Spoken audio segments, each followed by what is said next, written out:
Gilangaw ang bag-ong lugar nga gihatag sa mga sidewalk vendor nga matud pa tuyuonon og lisod adtuan og mga customers. Hawan gihapon ang bag-ong pwesto sa second floor sa Bankerohan Public Market. Makita nga pipila lamang ang mibalhin sa bag-ong pwesto human gipatuman sa City Traffic and Transportation Office ang 1/3, 2/3 nga balaod sa Davao City kabahin sa paggamit sa mga sidewalks kon kilid sa kadalanan. Tulo ka semana ang milabay human gipahawa sa CTTMO ang mga sidewalk vendors tungod kay milapas sila sa balaod sa paggamit sa sidewalk. Naghatag og pwesto ang lokal nga panggamhanan alang sa mga naapektuhan apan igo lang nilang gitando kay wala sila'y mahimo. Ang bagong pwesto sumala sa mga vendors lisod sakon ug gamay ra ang mamalit.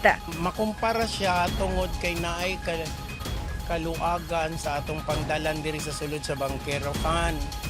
Daghan na ang mga nanuluray nga mamalingkihay tong una nga nangawala kay tungod maglisod sila og parking kadiyot sa ilang mga sakyanan og kumbaga accessibility wise Bankerohan Public Market nowadays is accessible na gid siya kaayo sa mga mamalingkihay. Pero ang realidad sang atong panahon karon kay kumo apektado ta sa atong ekonomiya nga nagnikonhod hinay yun ang anong panagat.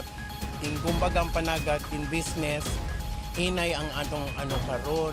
Pero, inana man yun sa mga ginasulti nga nai-usahay, hunas nai-usahay taog.